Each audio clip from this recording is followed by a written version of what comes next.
Good morning.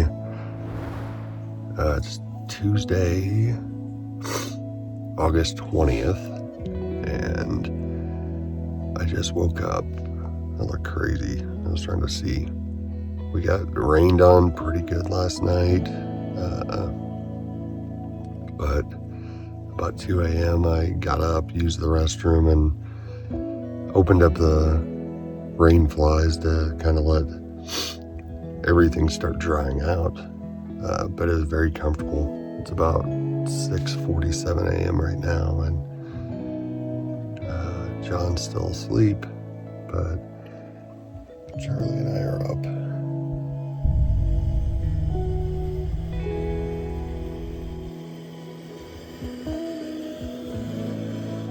Let's see if this is ready. It better not taste like Jeep's disappointment. No joke. I promise it won't.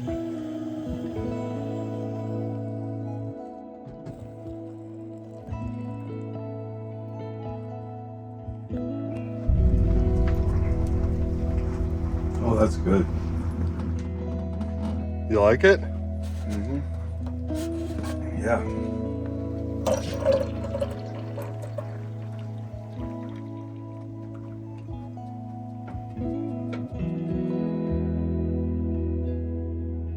After enjoying an amazing cup of beadlock coffee, I started breakfast. Ham and egg breakfast burritos. Crisping up the tortillas. I think this turned out pretty good. Yeah. You nailed it. After winding down breakfast, the mood began to shift. The laughter softened, the air grew. Today just wasn't about relaxation or pleasure. It held a weight, a purpose. We'd come to this place nestled deep in the Colorado wilderness for something sacred. John was ready to begin a new chapter in his healing. Today he would lay his first service dog, Crixus, to rest. A companion who had walked beside him through multiple battles. For a long time, the ashes stayed with him, maybe because the grief was too sharp, or maybe because letting go felt like losing him all over again. I don't know. But today, something had changed. I watched as John prepared, quietly, intentionally, as if the mountains themselves were holding their breath. It's rare to witness moments like this where memory, pain, and honor all converge, where a Marine, Army vet, a warrior, sets down a burden so deeply tied to his soul. And I felt it, not just the sorrow, but something deeper, a presence, the sense that something greater was holding us all in this space. This place would become sacred ground, not just because of what we did here, but because of what we felt, the peace, the letting go, the healing.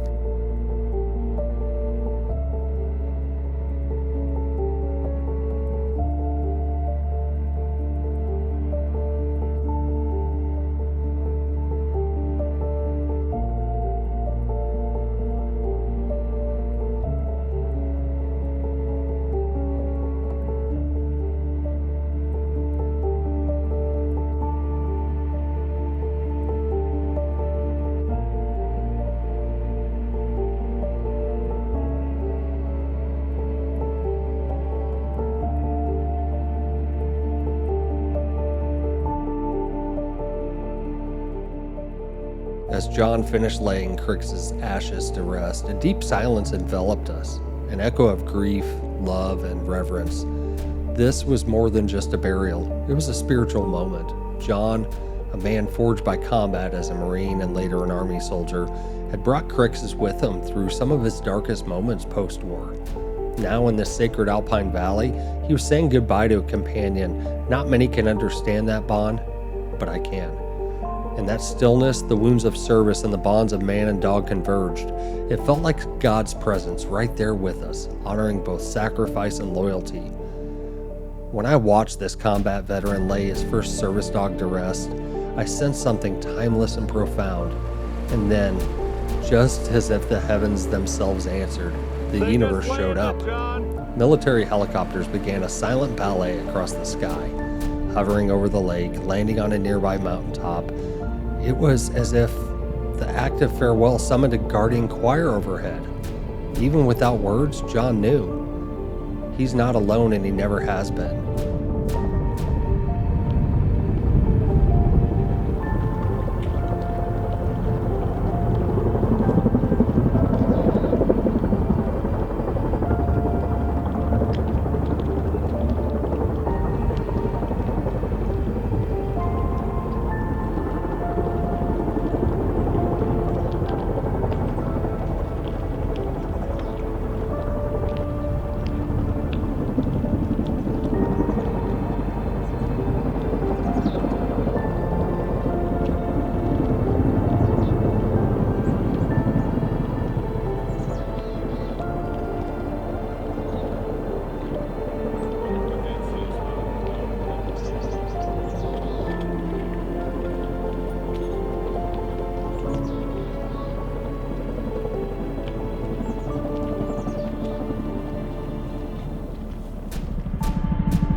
A UH-72 Lakota helicopter crested the horizon, its dark silhouette circling above the water, hovering as if taking watch of us. It didn't just pass by, it stayed, moved slow, dipped towards the surface, almost respectfully.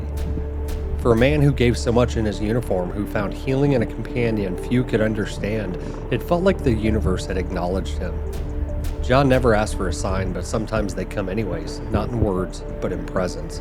In that moment, the weight of post-war life and the love for a dog who carried part of that burden seemed to collide in the sky, and we just stood there, watching, feeling, and knowing.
Since this trip, I've spent time researching the area, trying to understand what we experienced that day. That's when I learned about the High Altitude Army National Guard Aviation Training Site, HATS, located just miles from where we are camped. It's one of the only places in the world where military pilots train in extreme altitude, rugged terrain, and fast-changing conditions. The very kind of mountains we were surrounded by. And while we had no idea at the time, it now makes sense why the sky lit up the way it did. Why helicopters hovered just overhead, flew patterns over the lake, and seemed to echo something deeper than training exercises. I plan to share this video with them so they understand what that moment meant to us, because it was more than a coincidence. It was a connection. It was honor. It was healing. And from now on, every time I think of this place, I'll be praying for our nation's warriors who are training in these No, mountains. seriously, like, he is straight up violating her. Do you think that he has consent? Paige, I made your pesto. We added spicy Italian sausage meatballs. Good Lord, thank you.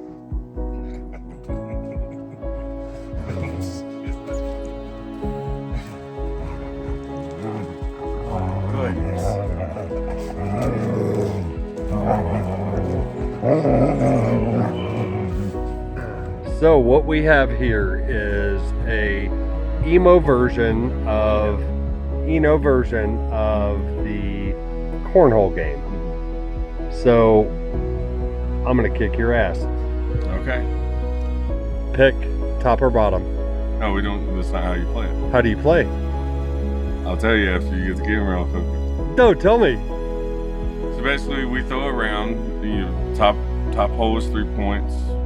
The bigger middle hole is 2 points, and then the cup is 1. If you get 5 points in a round and I get 5 points in a round, those 5 points cancel out, and we just keep going. Okay. So, yeah. Let's see how this goes. And All right, so line is here. We're talking 8 feet. Yeah.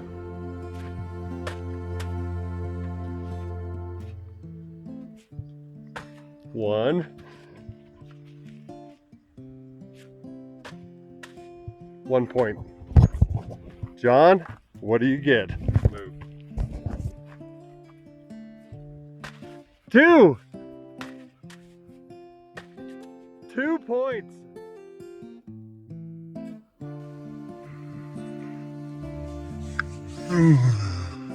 Good morning.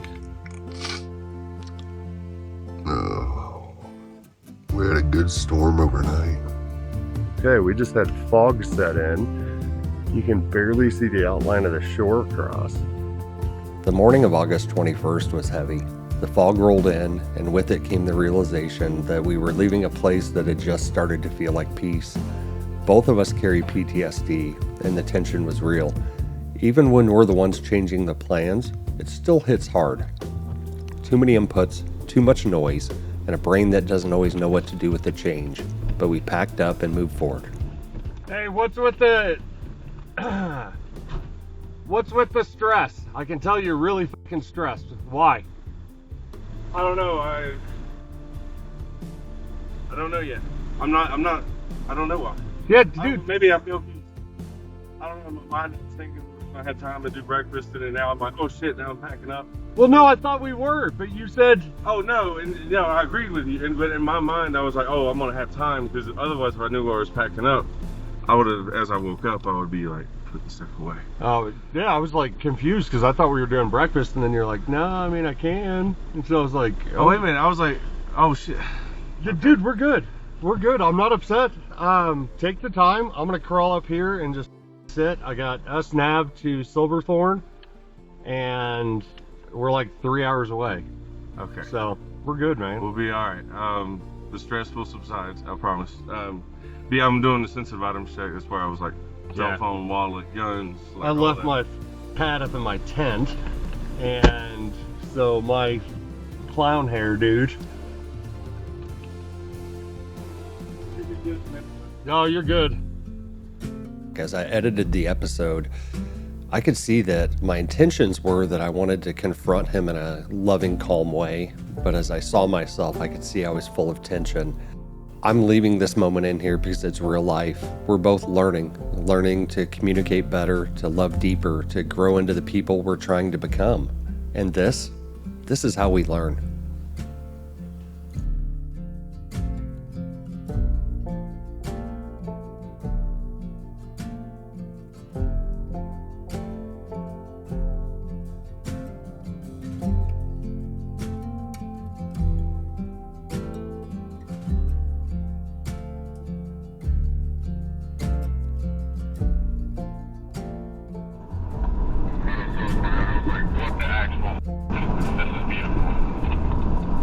Oh, this is.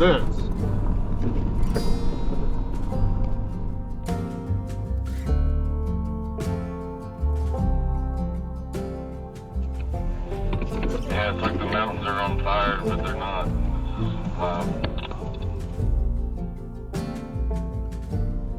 Mikey Lynn Hub. Hello. Hey, baby. Hey, I actually just got service. We just pulled over to get pictures. This view right now is amazing. Are you everything good? Oh. No, I'm just so frustrated. Okay. Yeah, no, it's just insurance stuff. Oh, you can call me back. All right. I love you. I love you too. Bye. We were level with the clouds, watching layers of mountains stretch endlessly into the horizon. It almost looked like the peaks were on fire and some of the valleys. Or maybe they were just trying to get our attention, telling us to slow down, to be present. There was no real reason to rush, and yet both of us felt it, that urge to get to the next camp, to reach the next checkpoint, to feel safe. I'm trying to untangle PTSD, and just when I think I've figured something out, something new shows up. Something else I didn't expect. But I won't stop trying, because in moments like this, right here, right now, this beauty reminds me why the work is worth it.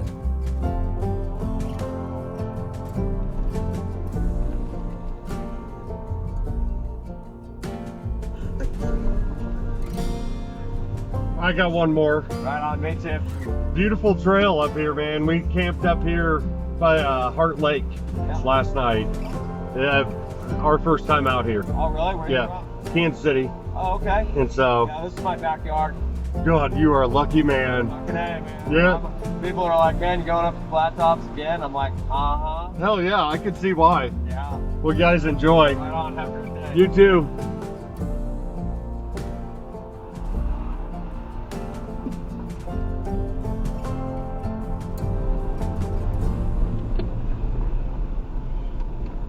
He was a local with some friends. Nice guy.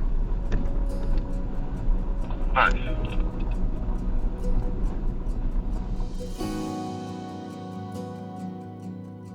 My journal entry from the morning. This morning started in prayer.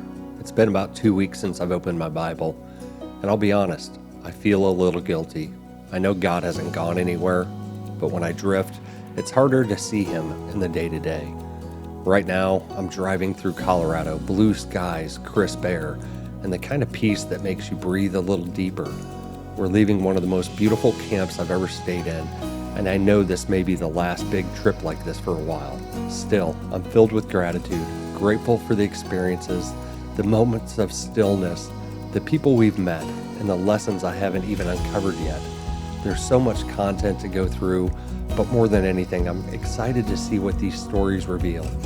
Because this journey, it's not just about the road or the mountains, it's about healing. And I know that if I can stay on this path, stay grounded, stay honest, then maybe the work that I do can help someone else who's walking through their own fire. I'm hopeful and I'm ready for whatever the next few days bring. All right. This burrito is amazing.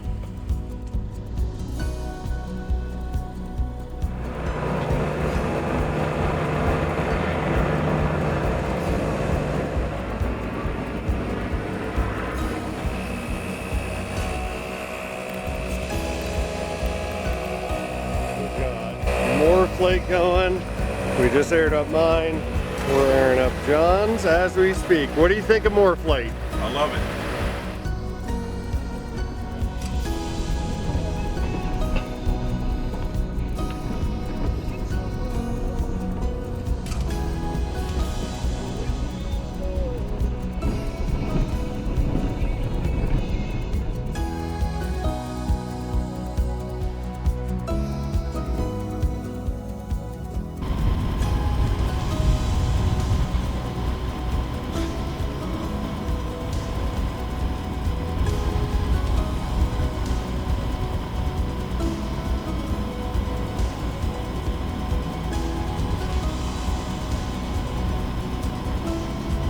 Alright, I just filmed a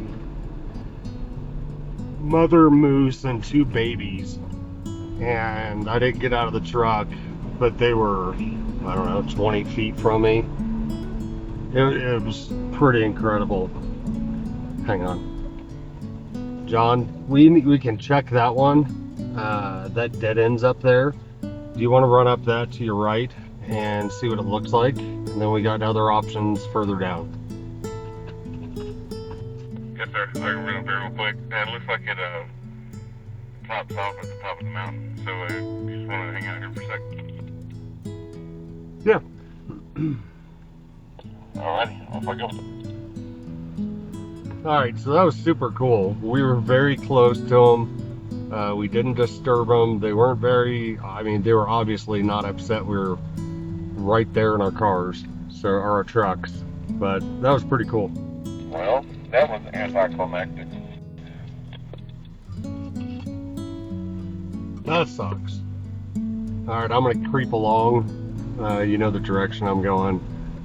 I'm not going very fast. Yeah.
look like it caught on your traction boards.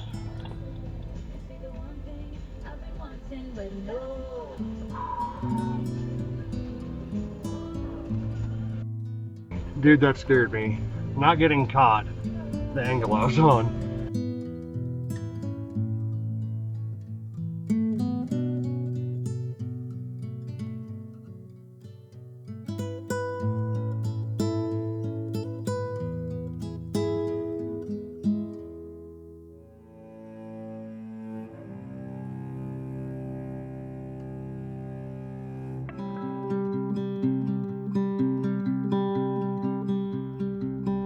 Found camp. We are at the end of this trail. We thought the trail went out to that field that is literally right there, but it stops. When we were pulling in, we saw a big buck, and so we'll see what animals we see. Just outside the tree line, tucked into the scarred hills of Roosevelt National Forest, we found our next stop, a quiet place we now call Camp Ashevale.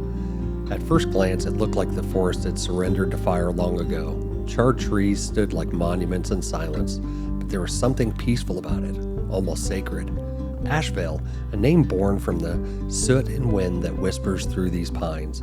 It's where the past lingers like smoke, but healing begins anyway. The ground was firm, the views were wide, and despite the wreckage, there was resilience in every ridge. Here, nature reminded us that even after the burn, beauty returns. And for us, after the emotion of Heart Lake, this was the stillness we needed.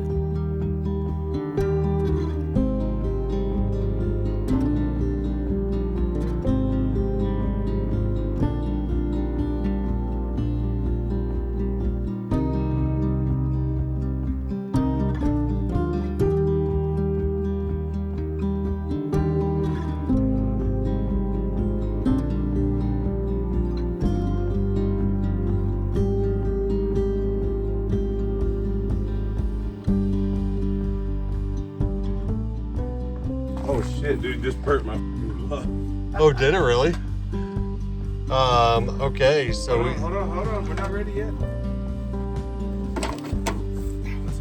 all right, explain this. This is mashed potatoes, onions and mushrooms in a brown gravy sauce, and then hamburger steak with Swiss cheese. And that's how we're gonna go in our bellies. Let's see how it is. All right, first bite has a mixture of everything.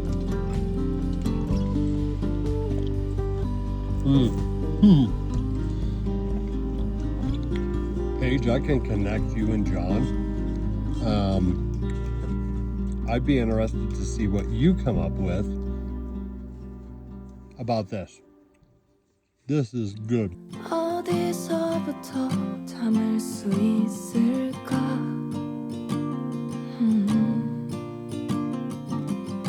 벌어진 틈새를 채울 순 있을까? I don't know what to do. We've already spent too much time. 우린 이미 너무 먼 길을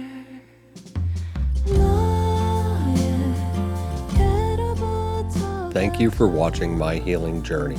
I'll see you on the next episode.